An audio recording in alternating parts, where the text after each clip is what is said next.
আসলে সংবিধান সংশোধন করে রাষ্ট্রপতি নির্বাচন হবে কিনা, কেননা জুলাই সনদে তো এ বিষয়ে কিছু আলাপ আলোচনা আমরা ইতিমধ্যেই সংস্কার কমিশনে হয়েছে এবং জুলাই সনদেও এই বিষয়গুলো কিছু উল্লেখ আছে। তো বিএনপি কি পুরনো পদ্ধতিতেই রাষ্ট্রপতি নির্বাচন করতে যাচ্ছে, নাকি সংবিধান সংশোধন, যেহেতু সামনে অধিবেশন বসবে, সংবিধান সংশোধন করে রাষ্ট্রপতি নির্বাচন হবে? জি, আপনাকে ধন্যবাদ। আমাদের অত্যন্ত ছাত্র জীবনের পুরাতন সহকর্মী এবং পরে সিপিবি সাধারণ সম্পাদক রুইন প্রিন্স এবং যারা দেখছেন আমাদের অনুষ্ঠান, তাদেরকে শুভেচ্ছা।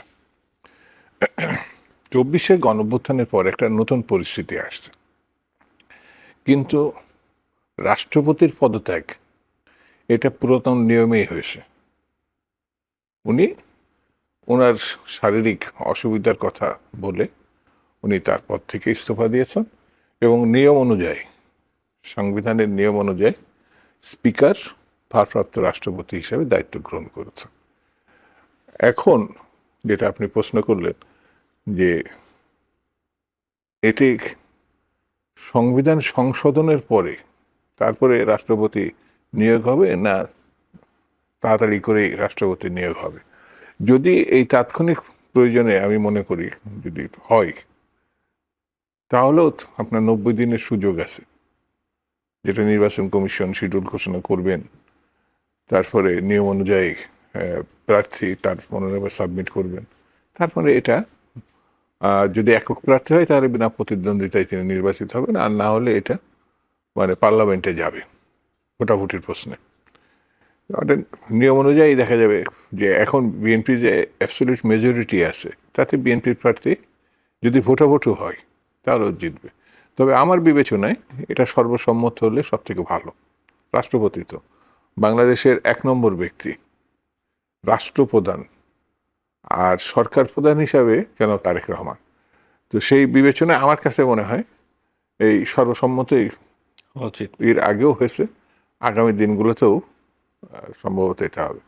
তবে এখানে একটা প্রশ্ন থেকে যাচ্ছে এবং বিএনপির পক্ষ থেকে কিন্তু এটা বারবারই বলা হয়েছে যে জুলাই সনদে বিএনপি শুধু মানে না, অক্ষরে অক্ষরে সেটি তারা পালন করবে। তো জুলাই সনদের প্রসঙ্গ যদি পার্লামেন্টে আসে তাহলে পরে সংবিধান সংশোধনের প্রসঙ্গ আসবে। আসলে তখন নতুন প্রেক্ষাপটে রাষ্ট্রপতি নির্বাচনের প্রসঙ্গ সামনে থাকবে। যেহেতু এখনো সরকার বা আমার রাজনীতি দল, আমি ওই দলেরই একজন মানুষ, এখনো বিস্তারিত আলোচনা হয়নি। কারণ রাষ্ট্রপতি মনোনয়ন শুধু না, কোন পদ্ধতিতে কিভাবে দল এগোবে সেটা কিন্তু জাতীয় স্থায়ী কমিটিতে আলোচনা হবে। সেটি আলোচনার আগে আমার মনে হয় মন্তব্য করা ঠিক হবে না আমার জন্য। ধন্যবাদ সালমান দুদু। রুহিন হোসেন প্লিজ, আপনি তো সংস্কার কমিশনে ছিলেন এবং জুলাই সনদ যে আকারেই সেটি স্বাক্ষরিত হয়েছে সেখানে আপনাদের অবদান আছে। তো জুলাই সনদের আলোকে আপনি কি মনে করেন যে সংবিধান সংশোধন হয়ে রাষ্ট্রপতি নির্বাচন হওয়া উচিত, নাকি বিএনপি বা সংবিধান সংশোধন না, মানে যেভাবে বিএনপি হয়তো করতে চায় শেষ পর্যন্ত একটা ব্রুট মেজরিটি তাদের আছে, সেভাবে করলে বরখেলাপ হবে জুলাই সংবিধানের? আপনাকে ধন্যবাদ। আমাদের সিনিয়র রাজনীতিক সাবেক ছাত্রনেতা দুদু ভাইকে বিশেষভাবে ধন্যবাদ। যারা শুনছেন শুভেচ্ছা জানাই। না, একেবারেই খুব পিন পয়েন্ট বলি। প্রথম কথা, এই আলোচনাটা আমি মনে করি খুব জরুরি, আলোচনা জরুরি, কিন্তু ওইটার সাথে কোনো কাউন্টার পোজ করার কারণ নেই। কারণ সংবিধান সংশোধন করা দরকার, এ ব্যাপারে কারোর কোনো দ্বিমত নেই।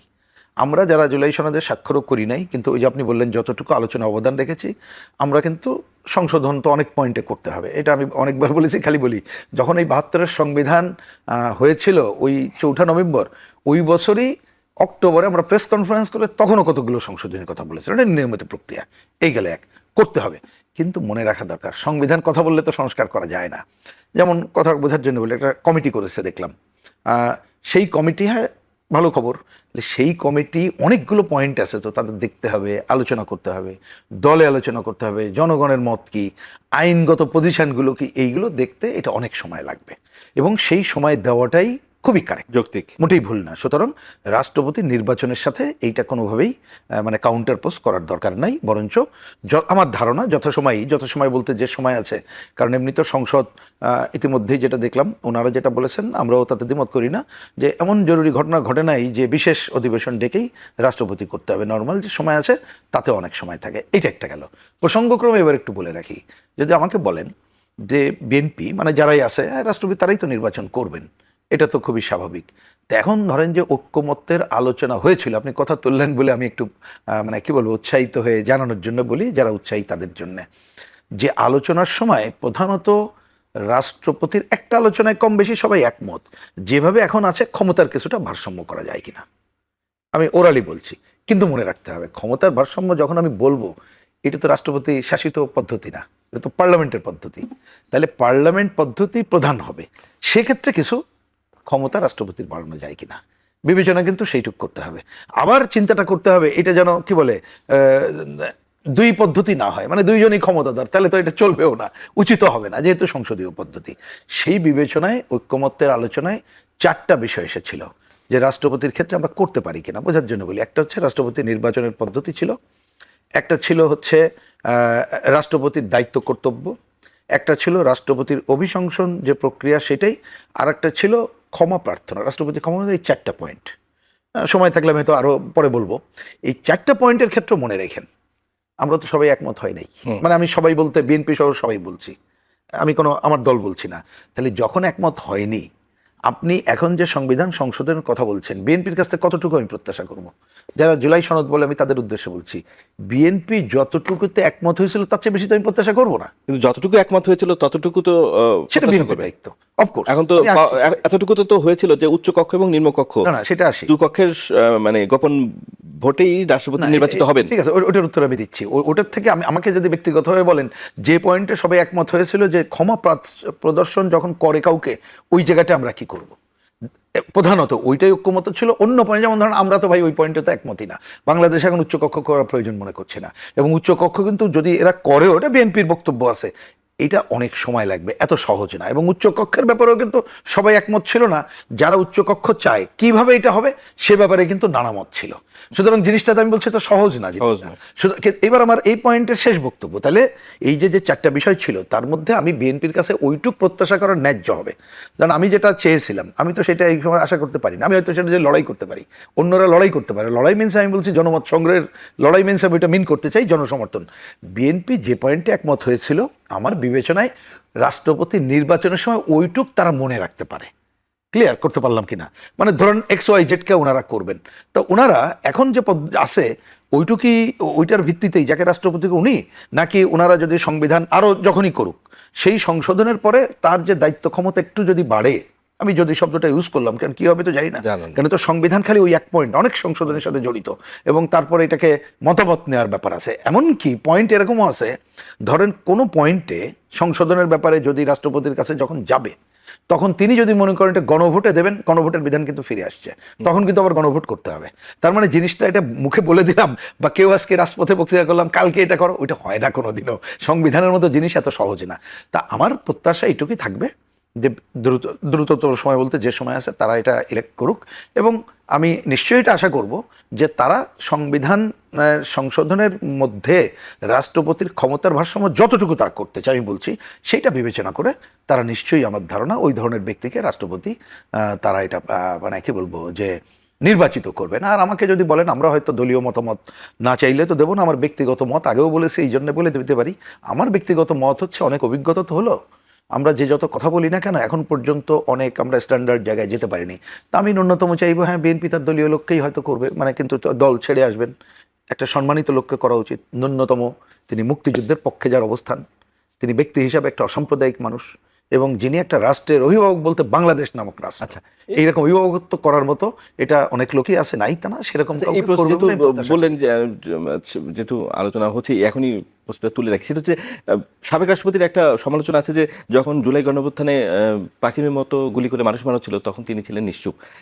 এখন পার্লামেন্টের মানে সংসদীয় গণতন্ত্রে রাষ্ট্রপতির ক্ষমতা তো এখন যে অবস্থা খুবই সীমিত, তো বিএনপি রাষ্ট্রপতি নির্বাচন করবে এমন রাষ্ট্রপতি কি আমরা, এই যে কারণে উনি সমালোচিত, ভবিষ্যতে আমরা যাদের রাষ্ট্রপতি হিসেবে পাবো, এই ধরনের যখন নৈতিক সমর্থন বা নৈতিক ইস্যুতে কথা বলার প্রয়োজন পড়বে রাষ্ট্রপতির, সেরকম রাষ্ট্রপতি আমি কি পাওয়া একেবারে সম্ভব? 30 সেকেন্ডে একটা মন্তব্য করি। আপনি যেহেতু একটা বিশেষ ঘটনা বললেন যে দেশে একটা বিরাট ঘটনা ঘটতেছে, রাজনৈতিক সংকট, আমি কিন্তু ওই যে হত্যাকাণ্ডের সাথে এটার সাথে রাজনৈতিক সংকটটা মিন করি। নিশ্চয়ই দুদু ভাই কি বলবেন উনি মানে আইন বলতে পারেন, আমি একটু শেষ করি, মানে পয়েন্টটা বলছি। তাহলে সেই জায়গায় এমন অবশ্যই রাষ্ট্রের প্রধান থাকা উচিত, তিনি তখন এক্ষেত্রে হস্তক্ষেপ অন্ততপক্ষে করবেন। আমি অন্ততপক্ষে শব্দটা ইউজ করেছি, কারণ সংবিধান যদি বেশি দায়িত্ব না নেই কিছু নাই, কিন্তু তিনি তো বলতে পারেন যে আর এটা বেরো না, রাজনৈতিকভাবে সংকটের দিকে আগাও। ন্যূনতম আমার এটা ব্যক্তিগত প্রত্যাশা থাকবে যে ন্যূনতম ওই রকম একটা গার্ড সালা। এবং আমরা যে কিছুটা রাষ্ট্রপতি, আমি তো আগেই বললাম যে সব দলে কিন্তু কম বেশি আমরা একমত হয়েছি যে অন্ততপক্ষে কোনটা না হলেও যে কিছুটা ক্ষমতার ভারসাম্য থাকবে। উনি শুধু কবর জিয়ারতের মতো কথা বলবেন না, তাও কবর জিয়ারত করতে হলেও কিন্তু অনুমতি নিতে হবে, না হলে তার তো থাকবে না। সেটা আমরা প্রত্যাশা করব, সেটা থাকাটাই ন্যায্য বলে মনে হয় আমার কাছে। ধন্যবাদ রহিন হোসেন প্রিন্স। দুদু ভাই, যেটি প্রিন্স ভাই উত্তোলন করলেন যে প্রশ্নটি, এবং এটি নিয়ে আগেও আলোচনা হয়েছে যে রাষ্ট্রপতি প্রধানমন্ত্রীর ক্ষমতা ভারসাম্য কতটুকু হওয়া উচিত, বা রাষ্ট্রপতিকে আরেকটু ক্ষমতায়িত করা। বিএনপি তো সেটা তার 31 দফাতেও, মানে সেই সময় কিছু কিছু জায়গায় তো বিএনপি নোট অফ ডিসেন্ট দিয়েছে যে 6টা ইস্যুতে নিয়োগের কথা এসছে, 5 এবং 6 নম্বর, বিশেষ করে এনার্জি রেগুলেটরি কমিশন এবং বাংলাদেশ ব্যাংকের গভর্নর নিয়োগ, এগুলো তো নোট অফ ডিসেন্ট দেওয়াই আছে। কিন্তু তারপর আসলে বিএনপি কতটুকু মানে সমর্থন করে রাষ্ট্রপতি এবং প্রধানমন্ত্রীর ক্ষমতার ভারসাম্য বা রাষ্ট্রপতিকে ক্ষমতায়িত করা? আমাদের 31 দফা তো আছেই, সেখানেও রাষ্ট্রপতি এবং প্রধানমন্ত্রীর ক্ষমতা নিয়ে যে প্রশ্ন উঠেছে সেখানে আমাদের মন্তব্য ওখানে আছে। আমার এখন তো রাষ্ট্র পরিচালনায় আছেন, এখন তো পুরোপুরি দায়িত্ব নিয়ে করতে হবে। এটা তো ছিল ডকুমেন্ট। আমি বলি যে দলের একটা সিদ্ধান্ত, সরকারের একটা সিদ্ধান্ত, দলীয় নেতৃবৃন্দের তার আলোকে কথা বলা, কিন্তু দলীয় আলোকের বাইরেও তো মানুষের ব্যক্তিগত চিন্তা থাকতে পারে। যদি রাজনৈতিক বিষয় বলি, যেমন আমার দৃষ্টিতে এখন কোন পদ্ধতির সরকার? সংসদীয় পদ্ধতি। সংসদীয় পদ্ধতি। আর রাষ্ট্রপতি শাসিত সরকার হলে পরে তখন সংসদ রাষ্ট্রপতির কার্যালয়ের দিকে তাকিয়ে থাকে, তখন ভিন্ন একটা আঙ্গিক থাকে, ভিন্ন একটা অবস্থা থাকে। এখন কিন্তু রাষ্ট্রপতি যে অবস্থা আছে, খুব সহজে আমরা বলি যে কবর জিয়ারত ছাড়া আর ফুলের মালা দেওয়া ছাড়া তার কোনো কাজ নেই। বিষয়টা তেমন না, কিন্তু সাংবিধানিক কতটা ক্ষমতা আছে আর নেই, ব্যক্তিত্ব অনেক সময়, কনভেনশন, রীতি, অনেক কিছু আমাদের নিজেদের একটা কালচার আছে না, যে সংবিধানে ওই বাসায় রাষ্ট্রপতি যাওয়ার কোনো সুযোগ নাই। তো সংবিধানের বাইরেও তো তিনি একজন মানুষ না। এইগুলো আমার কাছে মনে হয়েছে যে আমরা যে বিতর্কগুলো করছি সেটা আইনগত বিষয়ের উপর কথা বলছি। এখন যদি আমরা এই যে অবস্থায় রাষ্ট্রপতি এখন আমরা আনছি, সেটা থেকে কি করে তাকে আমি আরেকটু ক্ষমতাবান করার, কিন্তু সংসদের পদ্ধতিতে রাষ্ট্রপতি যদি প্রধানমন্ত্রীর মানে একই জায়গার অবস্থান হয়ে যায়, তো টাসেল হওয়া, বিতর্ক হওয়া, পারস্পরিক অতটা ক্ষমতায়িত করার কথা তো নিশ্চয়ই কেউ বলছে না, যেখানে ক্ষমতার দ্বন্দ্ব তৈরি হতে পারে। অতটুকু ব্যাপার না। আমার কাছে মনে হয়েছে রাষ্ট্রপতির যে কাজটা, না রাষ্ট্রপতির সংসদীয় ব্যবস্থায় এখন যে জিনিসটা আছে, এটাও তো কোনো না কোনো সরকার এটা করছে না, এটা নিজে থেকে তো হয় নাই। এখন সেটি যখন আলোচনায় আসছে পার্লামেন্টে গিয়ে, তাকে আরো বেশি কিভাবে মানে ব্যবহার করা যায়, মানে সেই প্রশ্নটা সামনে এসছে। আমার কাছে মনে হয় যে এটা বিএনপিও মানে যে অবস্থা আছে সেটা চায় না, এর থেকে আরেকটু যুক্তিসঙ্গত যুক্তি পর্যায়ে যায়, যেখানে 31 দফায় কিন্তু ভারসাম্যের কথা বলা আছে। সেই জন্য আমার কাছে মনে হয় না যে আগামী দিনগুলোতে যে অবস্থা আছে সে অবস্থা চলতে থাকবে, কিছু পরিবর্তন হবে। কিন্তু আপনার কথা শুনে যেটা মনে হলো, ব্যক্তিত্ব একটা বড় বিষয়। ব্যক্তিত্ব সম্পন্ন ব্যক্তিকে রাষ্ট্রপতি নির্বাচন করলে এই এখন যে ক্ষমতা বা এখন যে বিধিবিধান আছে এর ভিতর থেকে অনেক কিছু করা সম্ভব, যদি আমি ভুল না বুঝে থাকি, তাই কি? সেক্ষেত্রে বিএনপি দুজন রাষ্ট্রপতি, আব্দুর রহমান বিশ্বাস এবং ইয়াজউদ্দিন আহমেদ, তাদের নিয়োগ নিয়ে সমালোচনাও আছে, আলোচনা বা কেউ হয়তো সমর্থনও করবে, কিছু সমালোচনা আছে। আমরা যদি পূর্বের দুই রাষ্ট্রপতি দেখি, সামনে যে রাষ্ট্রপতি নির্বাচন করতে যাচ্ছে, বিএনপি সহ অন্যান্য রাজনৈতিক দলগুলো নিশ্চয়ই সেখানে সমর্থন দেবে। অতীতের আলোকে দেখলে মানুষ কি আশাবাদী? এখন সামনে যেহেতু বিএনপি রাষ্ট্রপতি নির্বাচন করবে, মানুষের হতাশ হওয়ার জায়গা আছে, আশাবাদী যে হতে চায় সে আশাবাদী হতে পারে। অতীত যদি আমরা দেখি, মানে মানুষকে আপনি কি বার্তা দিবেন যে বিএনপির কাছ থেকে? কারণ আমরা আপনি 2 টার্মে 2জন রাষ্ট্রপতি আপনারা নির্বাচন করেছেন, তাতে দেখেছি সেই হিসেবে সামনে কেমন হবে। রাজনীতির বলয়ের মধ্যে থেকে আসলে কি ধরনের পরিস্থিতিতে কোন ধরনের ভূমিকা, এটা কিন্তু মিস্টার রহমান বিশ্বাস মানে সিদ্ধান্তের মধ্যে থেকে আমরা দেখছি। উনি একেবারে আকণ্ঠ রাজনীতিবিদ ছিলেন একজন, সেই জায়গা থেকে রাষ্ট্রপতি, স্পিকার, রাষ্ট্রপতি। তার রাজনীতি বিশ্বাস থেকে নিয়ে অনেকে বিতর্ক করে, অতীতের রাজনীতি বিশ্বাস, কিন্তু বিএনপির রাজনীতিতে এই বিতর্কটা ছিল না। কিন্তু তিনি এই ঠিক সময়ে ঠিক ভূমিকাটা রাখছিলেন বলে অনেকে মনে করেন। একটি সামরিক কর্তৃত্বকে তিনি অস্বীকার করছিলেন এবং ভেঙে দিয়েছিলেন। কিন্তু ডক্টর ইয়াজউদ্দিন সাহেব, আমরা এসএম হলের ছাত্র, উনি ওখানে প্রবোস্ট ছিলেন। আমরা সেই সময় আমরা কী ধরনের মানুষ, ভদ্রলোক, ভালো জ্ঞানী লোক এবং প্রফেসর, তো তিনি রাজনীতিবিদ ছিলেন না, যে কারণে কঠিন মুহূর্তে বিএনপি তাকে রাষ্ট্রপতি নিয়ে আসছেন একটা অবস্থার প্রেক্ষিতে, কিন্তু সেই দায়িত্বগুলো তিনি পালন করতে পারেন নাই। এটা মানে জনশ্রুতি আছে, এটা নিয়ে আলোচনা আছে। তো আমার কাছে মনে হয়েছে প্রথম 1 নম্বর হতে হবে রাজনীতিবিদ থেকে যদি আনা যায়। অনেকেই আছেন বাংলাদেশের রাজনীতিতে, যেটা প্রিন্স সাহেবও এখানে উল্লেখ করছেন, যে তার একটি রাজনীতি বিশ্বাস থাকতে হবে। সেটা আমাদের দেশপ্রেমিক রাজনীতির। আমাদের এখন যিনি আছেন প্রখ্যাত, উনি রাজনীতিবিদ, উনি মুক্তিযোদ্ধা, উনি ক্রীড়াবিদ, তার অতীত আছে একটা। তো সেই কারণে কিন্তু দেখবেন খুব, এবং লেখকও বটে, রাজনীতি নিয়ে অন্যান্য বিষয় নিয়ে তার বেশ কিছু লেখালেখিও আছে। তো আমরা যদি এই সবগুলো বিষয়গুলো মাথায় রেখে আগামীতে চিন্তা করি, নিশ্চয়ই চিন্তা হচ্ছে, চলছে, বিভিন্ন মহল, বিভিন্ন মানুষ একসঙ্গে কথা বলছে, আর দলীয়ভাবে স্থায়ী কমিটি বসবে, সেখানে তো অনেক আলোচনার সুযোগ আছে। অতীত থেকেও তো শিক্ষা নিবে বা হ্যাঁ, অতীত তো বটে। এবং বিএনপির মধ্য থেকেই যে রাষ্ট্রপতি যে কয়জন আসছেন, ধরেন সে জায়গায় মানে আমাদের চাহিদা পূরণ হয়েছে এমনও আছে, আবার হতাশার কিছু জায়গা আছে। এইসব জিনিসগুলো যদি সামনে আসে, তাহলে আমার মনে হয় যোগ্য মানুষটাই সামনে আসবে, এটা ধরা যায়। ধন্যবাদ সামজামান দুদু। প্রিয়, আমাদের একটা বিরতিতে যেতে হবে। বিরতিতে যাওয়ার আগে প্রশ্নটি রেখে যাই যে আমাদের তো অরাজনৈতিক রাষ্ট্রপতি আমরা পেয়েছি, যেহেতু মানে দুদু ভাই বলছিলেন তাদের দলীয় আদর্শের ভিতর থেকেই তারা একসময় আব্দুর রহমান বিশ্বাসকে দিয়েছেন, যিনি পুরোপুরি রাজনীতিবিদ, আবার অরাজনৈতিক ব্যক্তিত্বও আছেন। আবার শাহাবুদ্দিন আহমেদকেও আমরা দেখেছি অরাজনৈতিক ব্যক্তিত্বকে রাষ্ট্রপতি হিসেবে নিয়োগ দেন। আবার এই কথাও এসেছে যে রাজনীতিবিদরা অনেক বেশি চাপ সামলাতে পারেন। সব মিলিয়ে আপনার কাছে কি মনে হয় যে রাজনৈতিক এবং অরাজনৈতিক 2 অঙ্গন থেকে আমরা রাষ্ট্রপতি দেখেছি, ভবিষ্যৎ রাষ্ট্রপতি নির্বাচনের ক্ষেত্রে আসলে বিএনপি কি বিবেচনা করে? কারণ এমন অনেক নামও আসছেন যিনি অরাজনৈতিক ব্যক্তির নামও আসছে, যদিও এগুলো সবই আলোচনা।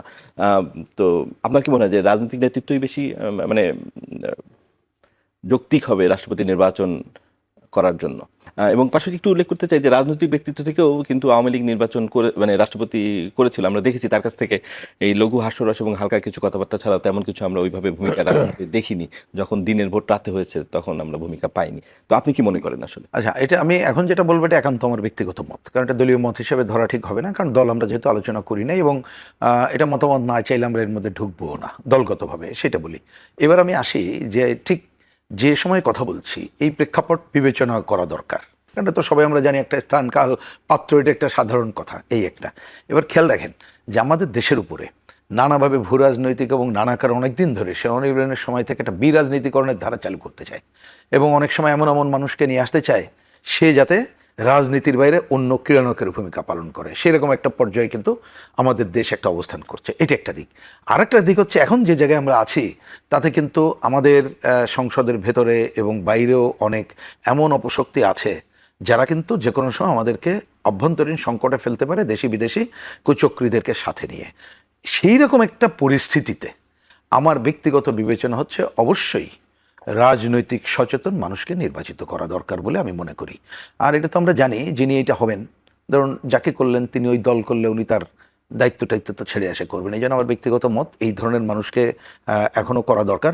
তাহলে হবে কি, কারণ এইটা সংসদীয় সরকার, তিনি বুঝবেন, তাহলে ইচ্ছা করলো উনি ওইখানে মেলা হস্তক্ষেপ করার ব্যাপার নেই, যতটুকু দায়িত্ব সেটুকু আবার রাষ্ট্রের অভিভাবক হিসাবে, একজন রাজনৈতিক সচেতন মানুষ হিসাবে, এবং দুদুভাই শব্দটা বলেছেন দেশপ্রেমিক, আমি বলেছি দেশপ্রেমিক, মুক্তিযুদ্ধ এবং একটা অসাম্প্রদায়িক মানুষকে ধারণ করতে পারে, যার একটা দীর্ঘ ঐতিহ্য আছে, এইরকম একটা দৃঢ় চেতনা সম্পন্ন মানুষকেই করা উচিত বলে আমি ব্যক্তিগতভাবে মনে করি।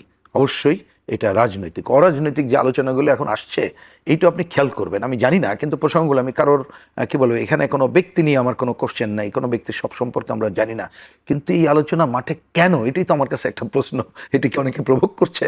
হ্যাঁ, কারণ এটা খেয়াল করেন, এখন কিন্তু অনেক সময় জনতুষ্টিবাদের সময়টা অনেক বেশি একটা প্রচার মিডিয়াতে একটা এনে কেউ কিন্তু প্রভোগ করে অন্য জায়গায় নিতে চায়। তা আমি আশা করব এখন যারা ক্ষমতাসীন আছেন তারা কিন্তু এটা নিজেরাই বোঝে যে দীর্ঘ লড়াই করতে হয়েছে, এবং একটা কর্তৃত্ববাদী স্বৈরাচারের সময় একটা বিপদগ্রস্ত আমরা সবাই মিলেছিলাম, তারপরে অন্তর্বর্তীকালীন সময় আরও বিপদের মধ্যে ছিলাম, সেইখানে কিন্তু আমরা ন্যূনতম গণতন্ত্রের পথে হাঁটার কাজটা করতেছি। এই সময় একেবারে মানে কোনো ওই ধরনের কি বলে একেবারে তথাকথিত নন পলিটিক্যাল ব্যক্তির নাম দিয়ে অন্যদের করাটা আমি ব্যক্তিগতভাবে আমার মত যে এটা যথাযথ মোটেই হবে না। ধন্যবাদ। জনাব সামীম দুদু, আমরা প্রত্যেকটি নির্বাচিত সরকারের শেষ সময়, মানে যখন ক্ষমতা হস্তান্তর হবে বা নির্বাচন যখন আসে, তখন আমরা দেখি সবসময় একটা টার্মোয়েল তৈরি হয়েছে, এবং সেই সময় রাষ্ট্রপতির একটা ভূমিকা থেকে যায়, বা ওই সময় রাষ্ট্রপতির দায়িত্বটা অনেক সংবেদনশীল হয়ে যায়। সেই বিবেচনায় এবারও তো মানে পরবর্তী নির্বাচন আমরা জানি যে তত্ত্বাবধায়ক সরকারের অধীনে হবে, তো সেই সময় রাষ্ট্রপতির ভূমিকা নিয়ে এখনই আলোচনা হচ্ছে, যেন আমরা এই যে ধারাবাহিকতা, নির্বাচিত সরকার যাবে, মানে তত্ত্বাবধায়ক সরকার আবার নির্বাচিত সরকার যেন দায়িত্ব নিতে পারে, সেরকম বলিষ্ঠ ব্যক্তিকে রাষ্ট্রপতি নির্বাচন যেন করা হয়, সেই বিষয়গুলো নিশ্চয়ই বিএনপি বিবেচনা করছে। অতীতে আমাদের সামনে অনেকগুলো দৃষ্টান্ত আছে, মানে কেয়ারটেকার আন্দোলনের আগে কেয়ারটেকার আন্দোলন, কেয়ারটেকার সরকার, তারপরে পরিস্থিতি, এইভাবে কিন্তু ধারাবাহিকভাবে এই 55 বছরের ভিতরে মানে এই বিষয়গুলো আমাদের কিন্তু কম বেশি সবাই আমরা জানি। বিএনপি এখন আওয়ামী লীগ নাই দৃশ্যপটে, কিন্তু অন্য যারা আছেন তারা যেমন এরশাদের সামরিক স্বৈরতন্ত্র হাত থেকে বাঁচার জন্য কিন্তু একটা দীর্ঘ আন্দোলন সংগ্রাম আমরা করেছি 9 বছরের। ঠিক তেমনি এই শেখ হাসিনার হাত থেকে বাঁচার জন্য আমরা আরও বেশি, প্রায় 18 বছরের একটা লড়াই সংগ্রাম আছে। তো সরকার পদ্ধতি, কেয়ারটেকার, ক্ষমতা হস্তান্তরের আগে পরের মুহূর্তগুলো, এখানে ভালো মন্দ দিক, এটা কিন্তু খুব বেশি দিন পুরাতন অতীতের ঘটনা না। সেই বিষয়গুলো মাথায় রাখার প্রেক্ষিতে কিন্তু বিনীশ সাহেব যেটা বলছে, আমু কিন্তু একই কথা বলবো, যে রাজনীতিবিদ, পরীক্ষিত, দেশপ্রেমিক, মানে যে টার্মগুলো আমরা বলছি এখন কিন্তু তারা আছে, সামনেই আছে। মুক্তিযুদ্ধ, স্বাধীনতা, লড়াই, এইসব জিনিসগুলো কিন্তু বাইরে গেলে, যেমন এটা তো আমরা সবাই জানি, নিকট অতীতে খুব বেশি দিন হয়নি, এই যে 18 মাসের যে একটা সরকার ছিল, সেই সরকার কাদের দিয়ে চলেছে, তখনকার পরিস্থিতি কি ছিল, আমরা তার কাছে বশ্যতা, মানে সেই সরকার প্রধানের বা সেই সরকারকে কতটা বশ্যতা স্বীকার করে তাদের চলতে হয়েছে। নির্বাচনের পরের দৃশ্যপট এখনো পর্যন্ত তাদের হাত থেকে জাতিকে বাঁচানোর জন্য কিন্তু মানে বিভিন্ন জায়গায় বিভিন্ন রকম পরিস্থিতি তৈরি করে এটা আবার সরকারের ঘাড়ে চাপানোর চেষ্টা আছে। সেটা যেমন নারী নির্যাতনের কথা, মানে তারা যে পর্যায়ে নিয়ে আসছে, এখন আমি অনেক ক্ষেত্রে বলি 71, এটাতে কোনো ঘটনাই না। নারী নির্যাতনের উল্লেখযোগ্য ঘটনা বুঝতে হলে পরে 71-এ যেতে হবে।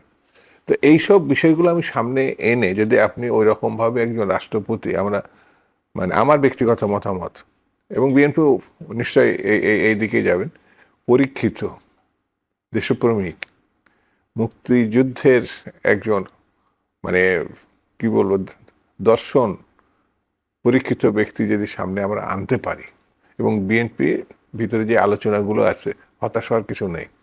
বিএনপি বরঞ্চ ওই লাইনের দিকেই যাচ্ছে, যে আমাদের তো দৃষ্টান্ত আছে যে আমি একা রাজনীতির বাইরে একেবারে এমন ব্যক্তিকে নিয়ে এসে বসালাম, কি হবে তো সেটা এই যে 18 মাস আগে নির্বাচনের 3-4 দিন আগে যে চুক্তি হলো, মানে এই সরকারের ঘাড়ে উত্তরাধিকার সূত্রে সেটা আমাকে কোনো রাজনীতিবিদ এই ধরনের ঘটনায় মানে মুখোমুখি হতো আমার তো মনে হয় না।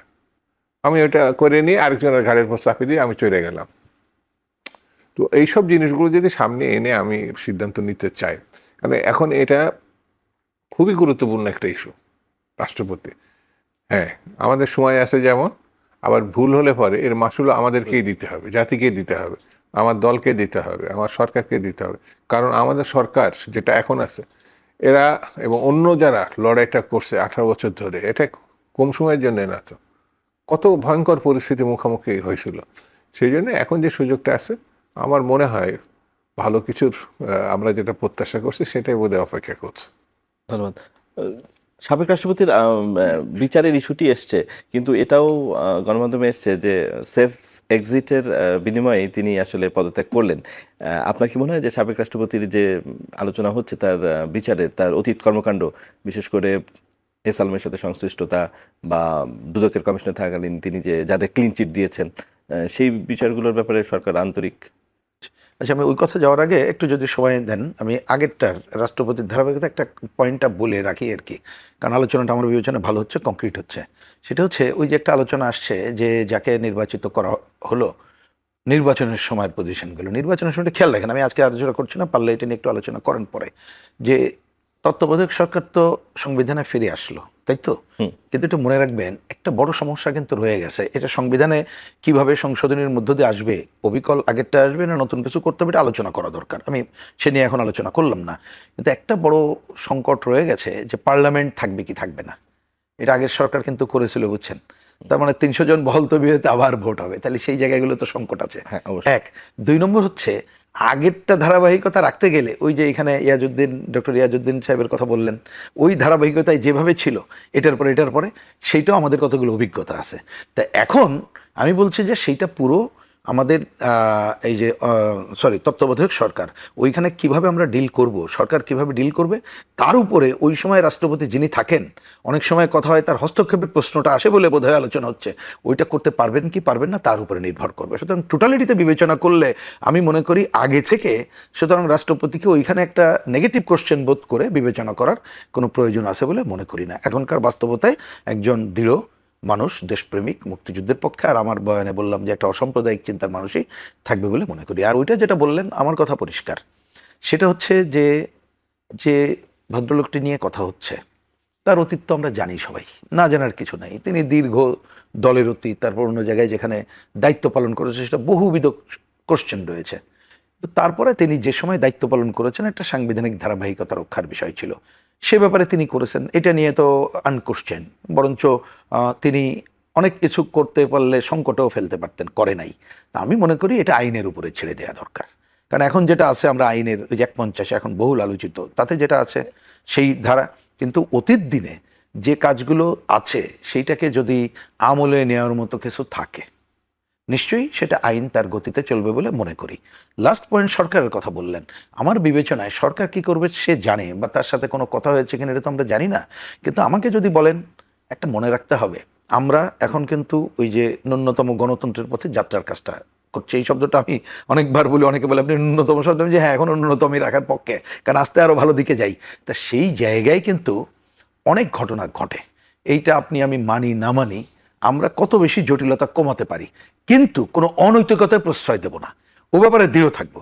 আমি সেটা কখন করব, আমি একটু টাইম নিতে পারি, স্পেস নিতে পারি, সেটা অন্য জিনিস, কিন্তু কোনোভাবেই যাতে আমার ওই চলার পথটা ব্যাহত না হয় বা নতুন করে কোনো একটা সংকটে না পড়ে, আমি প্রত্যাশা করব সরকার সেই বিবেচনা করবে। এবং ইতিমধ্যে আমি যদি বুঝে থাকি, সরকারের 2 জন, নাম উচ্চারণ করার দরকার নেই, দেখলাম একজন মন্ত্রী তিনি বলেছেন যে এখনো পর্যন্ত আমলে নেওয়ার মতো কিছু হয়নি। আবার একজন বলেছেন যে জিনিসগুলো আসুক, যদি আমলে নেওয়ার মতো হয় তখন বিবেচনা করব।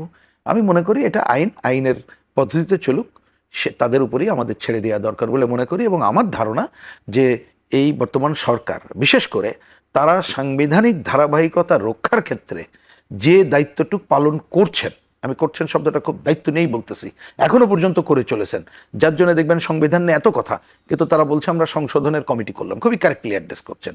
তা আমি ধারণা করি যে নতুন কোনো সংকটে পড়বে না এইরকম বিবেচনা করে তারা কেন ছাড় দেবেন, ছাড় দেওয়ার কোনো কারণ কাউকে আছে বলে মনে করি না।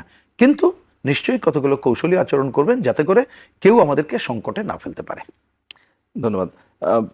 জনাব শামসুজ্জামান দুদু, মানে যেটি যে রহিম ভাই বলছেন যে 2 জন মন্ত্রী ইতিমধ্যেই বলেছেন যে আসলে এখনো আমলে নেওয়ার মতো তার কিছু পাননি, কিন্তু আমরা তো জানি তার অতীতের কর্মকাণ্ড। আপনার কি মনে হয় যে মানে আইনের গতিতে চলবে, সরকার যদি উদ্যোগ না নেয়, কেউ তো আর সুমোটো হয়ে বা কেউ স্বপরিণত হয়ে যে এই ইস্যুগুলো আনবে তা না, সরকারকে যদি উদ্যোগ না নেওয়া হয়, আইনের মতো চলবে, কিন্তু সাবেক রাষ্ট্রপতির অতীতের কর্মকাণ্ড আমরা জানি কতটা সাসপিশিয়াস। সরকার এক্ষেত্রে মানে ভূমিকা নেওয়ার তো জায়গা আছে, সরকার সেখানে উচিত কিনা? সাধারণ মানুষ তো যে মামলা করবে না, যে কেউ করতে পারে। আমরা কি সেটার উপর ছেড়ে দিব যে? না না না, এখানে আমাদের বলি বিভিন্ন রাজনৈতিক দল, বিএনপির যদি আমি ধরেই নিই, বিএনপি যেহেতু সরকার, বিএনপি এটা কিভাবে নিবে, আমি কোন পর্যন্ত অপেক্ষা করব? এই যে বক্তব্যগুলো দিচ্ছেন যে রাষ্ট্রপতির সময়কালে তার ফৌজদারি মানে তার সিদ্ধান্ত ক্রমে ঘটনা বিচার কাজে আসে না, মানে রাষ্ট্রপতি কার্যকালের মধ্যে, তো উনি পদত্যাগ করছেন, তার একটা অতীত আছে এবং বর্তমান আছে। মাঝখানের সময়টা যদি আমি বাদ দিই, তো সরকার মানে সেই উদ্যোগটা নিবে না নিবে না, এটা তো বড় প্রশ্ন। কিন্তু মানে যে সময় তিনি রাষ্ট্রপতি হলেন তখন আওয়ামী লীগ, তিনি সেই আমল যখন চলে গেল গণঅভ্যুত্থানের পরে, তারপরে তিনি অন্তর্বর্তীকালীন সরকারের সময় তারপর পদত্যাগের আগ পর্যন্ত বিএনপি, তিনটা কাল, কিন্তু উনি ইতিহাসে তিনটা কাল মানে সময় ছিলেন। তো এই যে মাঝে অন্তর্বর্তীকালীন সময়ে তিনি রাজনৈতিক দলগুলোর সঙ্গে পারস্পরিক আলোচনার ভিত্তিতেই তিনি এগিয়েছেন, মানে আওয়ামী লীগ বাদে। তো সেই জন্যে ওই যেমন সাংবিধানিক সংকটের প্রশ্নে বিএনপি তখন তার পদত্যাগ প্রত্যাশা করে নাই, তাকে স্পষ্ট করে বলছেন এই পদত্যাগের পক্ষে না। ওই সময় অনেকে এই পদত্যাগের পক্ষে ছিলেন। আসলে সাংবিধানিক সংকট তৈরি হতো, কারণ উনি পদত্যাগ করলে কার কাছে যাবে রাষ্ট্র? তো প্রশ্নটা যেটা আমার কাছে মনে হয় যে এখন কি হবে, তো এখনই আমাদের মন্তব্য আমার কাছে মনে হয়েছে যে বিভিন্ন পর্যায়ে আলোচনা হচ্ছে যে তার ওই যে ইসলামী ব্যাংকের ঘটনা, গণঅভ্যুত্থানের সময় যখন নির্বিচারে ছাত্র জনতার উপরে গুলি চালাচ্ছে সরকার, তখন তার ভূমিকা নিয়ে প্রশ্ন ছিল। এখন সেসব বিবেচনায় যদি সামনের দিনগুলো সরকার করলো না কোনো কথা, তখন তাহলে এই পরিস্থিতিটা কি সামনে এগোবে না অন্য কোনো মহল থেকে, বিশেষ করে বিরোধী দলের পক্ষ থেকে, জামাত ইসলামের পক্ষ থেকে? কিন্তু বক্তব্যই কিন্তু শেষ, কার্যকর তাদের কোনো ভূমিকা নাই। তাহলে আমরা মনে হয় ওয়েট অ্যান্ড সি, আমরা অপেক্ষা করতে পারি যে এটা কি করা উচিত। আর সহজভাবে আমরা ছেড়ে দিতে পারি, সেটা হচ্ছে যে আইন তার নিজস্ব গতিতে চলবে, এভাবে বলতে পারি। কিন্তু মানে যে কারণে মানুষের মনে সন্দেহ, কেননা 18 মাসের অনেক সমালোচনা হয়, কিন্তু আমরা দেখেছি যে অনেক উপদেষ্টার যারা ব্যক্তিগত সরকারি তাদের দুর্নীতির মামলাগুলো এখনো হিমাগারে আছে। 18 মাসের অনেক অভিযোগ, যেখানে আমরা আশা করেছিলাম নির্বাচিত সরকার আসার পরে সেগুলো তদন্ত হবে, আলোচনা হবে বা আলো পড়বে সেই ইস্যুগুলোতে, সেগুলো আলো পড়ার বদলে বরঞ্চ আরো হিমাগারে চলে যাচ্ছে অনেক ইস্যু। এই কারণেই মনে হচ্ছে যে এগুলো নিয়ে আর সরকার এগোবে কিনা। 5 মাস তো আমরা একটু অপেক্ষা করে দেখি, এখনই ছেড়ে দেওয়ার দরকার কি, মানে সমাপ্তি রেখা নাই বা টানলাম। ধন্যবাদ। জনাব রুহিন হোসেন প্রিন্স, আমরা রাষ্ট্রপতি নির্বাচন নিয়ে দীর্ঘক্ষণ আলোচনা করলাম, রাজনীতির অন্য একটু ইস্যু নিয়ে আলোচনা করি। যেহেতু আপনি বলছিলেন যে বারবারই আপনি বলছিলেন একজন অসাম্প্রদায়িক এবং মুক্তিযুদ্ধের পক্ষে রাষ্ট্রপতি যদি হয় তাহলে খুব ভালো হয়। আপনি খেয়াল করেছেন কিনা যে ঢাকা বিশ্ববিদ্যালয়ের টিএসসিতে সম্প্রতি একটি পর্দা টানানো নিয়ে একটু বেশ আলোচনা হচ্ছে, যে সেখানে টিএসসিতে ফিমেল জোন করা হয়েছে। ঢাকা বিশ্ববিদ্যালয় বাংলাদেশের সর্বোচ্চ বিদ্যাপীঠ এবং সেখান থেকে অনেক আন্দোলন সংগ্রামের জন্ম হয়েছে, যেগুলো দেশকে নেতৃত্ব দেওয়ার জায়গা, দেশ কোন দিকে যাবে সেটা ঢাকা বিশ্ববিদ্যালয় থেকেই অনেক সময় নির্ধারণ হয়েছে। এরকম একটি জায়গা, এরকম পর্দা প্রথা যখন একটি নির্বাচিত সরকার আছে, অনেকেই এটাকে দেখছেন যে আপনি যে কারণে অসাম্প্রদায়িক রাষ্ট্রপতি চাচ্ছিলেন, সেটার সাথে এই চাওয়া বা এই ফিমেল জোন করা, এই পর্দা প্রথা, এটা কতটুকু যায়?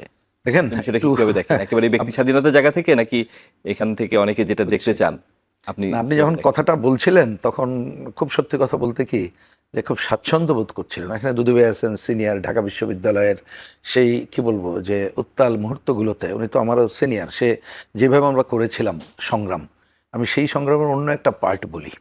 এই যে যারা এই কাজটি ঢাকা বিশ্ববিদ্যালয় করলো, তারা তো মুক্তিযুদ্ধ বিরোধী শক্তি, যে কোনোভাবে হোক তারা নির্বাচিত। এখন সে কি বলে নীলক্ষেতের নির্বাচিত বলিন আর যাই বলেন, তো বাস্তবে তো এখন তারাই দায়িত্ব পালন করছেন।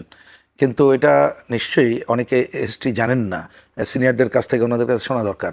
এরা যখন এই দেশে রাজনীতি শুরু করলো, চট্টগ্রাম বিশ্ববিদ্যালয়, রাজশাহী বিশ্ববিদ্যালয়, খুলনাতে রক কাটা সহ একেবারে মারামারির মধ্য দিয়ে সামনে আসার কাজটা করলো, কিন্তু ঢাকা বিশ্ববিদ্যালয় কখনোই আসতে পারে নাই। পরিবেশ পরিষদে নিষিদ্ধ জায়গায় কিন্তু ছিল। তার মানে এটা ছিল কেন? ঢাকা বিশ্ববিদ্যালয় তার ঐতিহ্য, এবং পরে কিন্তু ওই রক্ষাটা বেশি দিন তারা করতে পারেনি, করেছে হত্যাকাণ্ড তারা সংগঠিত করেছে। তার মধ্য দিয়েই ছাত্রছাত্রীরা একটা ভিন্ন আবহাওয়া তৈরির কথা বলেছে। সেইটা না হলে একটা মিনিমাম দেশপ্রেমিকতাটা থাকে না। তো এখন যে কাজ করছে এটা তার ব্যক্তিগত যে চয়েস, তার উপরে তো ছেড়ে দেওয়া দরকার। কিন্তু এইটা কোনোদিন শুনেছেন যে কোথাও এই কাজটা করে? তো এইটা তো আমার বিবেচনায় মোটেই গ্রহণযোগ্য না। ওটা দেখবেন ঢাকা বিশ্ববিদ্যালয়ের ছাত্রছাত্রীরাই নিশ্চয়ই, হয়তো এখন নানা কারণে একটু লো প্রোফাইলে আছে, কিছু বলছে না, তারাই এই ব্যাপারে ব্যবস্থা গ্রহণ করবে। শুধু এটা কেন, আপনি দেখেন রাজশাহী বিশ্ববিদ্যালয় কি ঘটনা, এটার কোনো কথা আছে? এখন অনেক ক্ষেত্রে, হ্যাঁ আমিও তো এখন বলবো যে সরকার ওই যে আপনি আগে বললেন না 5 মাস সময়, কিন্তু আমি বুঝি, আমি যার জন্য বললাম যে যদি বললাম একটা নর্মাল প্রসেসে একটা গভর্নমেন্ট আসতো, সে যে দায়িত্ব পালন করতে পারতো, কিন্তু আসার মধ্যে এমন পরিস্থিতি হয়েছে তাকে তো সময় দেওয়াই উচিত। কিন্তু আমি ব্যক্তিগতভাবে বলি যে সময় দিলেও কতকগুলো জায়গায় তাদের ক্ষিপ্রতার সাথে হস্তক্ষেপ করা দরকার রাজনৈতিকভাবে। আমি রাজনৈতিকভাবে বলছি, ছাত্র সংগঠনগুলো অন্য জায়গাগুলো এটা না করলে এই অপশক্তি আরো পেয়ে বসবে। এইটা আমাদের কিন্তু মনে রাখতে হবে। ধন্যবাদ দুদু ভাই। ঢাকা বিশ্ববিদ্যালয়ের পাশাপাশি রাজশাহী বিশ্ববিদ্যালয়ের যে ঘটনা ঘটলো, নির্বাচিত ছাত্র প্রতিনিধি জিএস তারা যেভাবে সাধারণ ছাত্রছাত্রীকে মানে ছাত্রের উপর চড়াও হলো, এটা তো আসলে রাজশাহীতে জিএস যিনি সালাউদ্দিন আম্মার, তিনি সাধারণ মানে একটা ঘটনাকে কেন্দ্র করে যেভাবে, মানে তারা তো হাজার হলেও তো ছাত্র প্রতিনিধি এবং রাকসুর জিএস একটা জায়গায় ভুল করে ফেলছেন। হাজার হলেও তারা ছাত্র প্রতিনিধি, হাজার হলে বলে ছাত্র প্রতিনিধি হওয়া যায় না। কারেক্ট, এটাই মানে এই জিনিসটা আপনাকে বুঝতে হবে। নির্বাচিত তো মানে না হলেও ডক্টর ইউনূস সাহেব একটি পরিকল্পনার অংশ হিসাবে আমি বলবো সেই সময় এই ছাত্র নির্বাচনগুলো করি, এটা কোনো মহলের সঙ্গে তিনি আলোচনা করেননি। সব রাজনৈতিক দল জাতীয় সংসদের নির্বাচন সর্বাগ্রে চাইছে,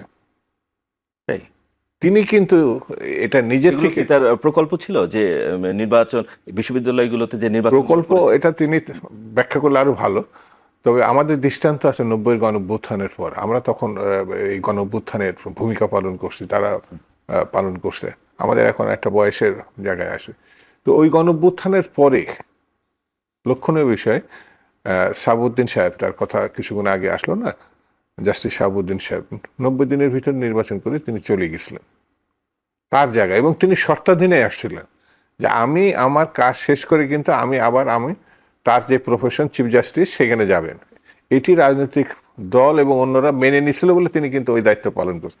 বাংলাদেশে এরকম কোনো দৃষ্টান্ত আছে নাকি যে একবার প্রেসিডেন্ট হওয়ার পর আবার তিনি নিচে নেমে এসে চিফ জাস্টিস হয়েছে? হয় নাই।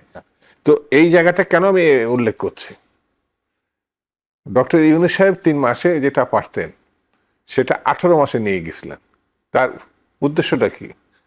এমন অনেক ঘটনা সামনে নিয়ে আসছিলেন যে ঘটনাগুলো মানে নির্বাচনে উনি তো বলে ফেলছিলেন, যেটা ওই কি বলে জাপানে, যে দেশের মানুষ তো আমার 50 বছর রাখতে চায়, তারপরে সমালোচনার মুখে 5-10-এ আসছিলেন, পরে 5 বছর। ব্যাপারে নির্বাচিত সরকার কি ব্যবস্থা নেবে? হ্যাঁ, এই যে ঘটনাগুলো ঘটছে বা এই যে সব, এটা আইন শৃঙ্খলা পরিস্থিতি হিসেবে দেখবো। এটা আমরা তো এখনো দেখছি না, কোনো স্টেপ হয়নি এখন। না, এটা এখনো হয় নাই বলেই দুদিন মানে এটা ছেড়ে দিলে আমার কাছে মনে হয় যে এটা তো আমাদেরই সরকার, বরঞ্চ যাকে মারা হয়েছে তাদের বিরুদ্ধে তাদের না এটা ঠিক হয় না আমার বিবেচনায়। এটা তদন্ত সাপেক্ষের ঘটনা যতই বলি না কেন, এখন পৃথিবীর সবকিছু উন্মুক্ত, সবাই দেখছে। আমি এখন এটা গোপন করার কিছু না। আর 2 হচ্ছে যে ছাত্র প্রতিনিধি হিসাবে সাধারণ ছাত্রের উপর আক্রমণ করা, আমরা তো একসময় ছাত্র রাজনীতি করছি, এটা তো গ্রহণযোগ্য না, কেউ গ্রহণ করবে না। আর ওই অংশ হিসেবে যে নির্বাচনের কথা বলা হচ্ছে, সেই নির্বাচনটা পরিকল্পিতভাবে করা হয়েছিল।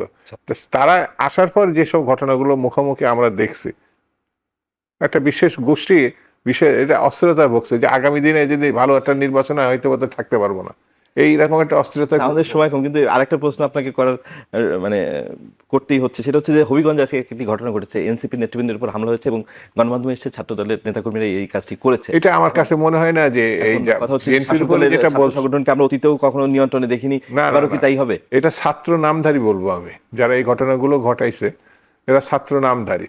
হ্যাঁ, এনসিপির ওই যে একজন নেতা, ওর নামটা ভুলে যাচ্ছে এখন, ওর তো মুখের কোনো লাইসেন্স নাই। মানে আমরা তো ছাত্র ছিলাম, সমালোচনারও একটা ভাষা থাকতে হবে। নাসিরুদ্দিন পাটোয়ারির কথা হ্যাঁ, বলছেন। রাইট, রাজনীতি পার্টি। এটা উস্কানির মতো, মানে সব জায়গায় তার এই বক্তব্যগুলো উস্কানিমূলক। এটা চাই তাকে মাথা ফাটিয়ে দেয়, তার হাত ভেঙে ফেলুক, মানে বিটানটা মানে জ্যান্ত যেন থাকে, এটা এইভাবে সে ক্ষমতা আসতে চায়, এটা আমার অনুমান। কিন্তু ওই ফাঁদে কেন অন্যরা পা দিবে? একজন মানুষের মুখ যদি ড্রেন হয়, তাহলে সেটা সে নিয়ে থাকুক না কেন? রাজনীতির ভাষাটা থাকতে হবে, তো সেখানে নাই। তো আমি মনে করি যারা এই এই ঘটনার সঙ্গে যুক্ত, যত ছাত্রদল বলক না, ছাত্র নামধারী, এরা ছাত্র দল বলে আমি মনে করি না, তাদের আইনের আওতায় আনা উচিত। এবং বিরোধী দলেরও তো নিশ্চয়ই সভা সমিতি যেহেতু তারা করতে পারছে, তা এইভাবে এরকম ঘটনাও তাদের উপর না ঘটা এটা একটা নতুন পরিস্থিতি। এই গণতন্ত্র আমরা স্টার্ট করছি, ট্রেনটা শুরু হয়েছে, একেবারে সামান্য রাস্তা আমরা পাড়ি দিয়েছি। আমি ভিন্ন মতকে শ্রদ্ধা করবো না, ভিন্ন মতকে মানবো না, যে ভাষায় তারা বলুক না কেন, এর দায়িত্ব তারা নেবে। এখন আমার ঘাড়ে নিব কেন? এটা হলো আমার কাছে মনে হয়েছে। সেই জন্য যত যাই হোক না কেন, ধৈর্যশীল হতে হবে।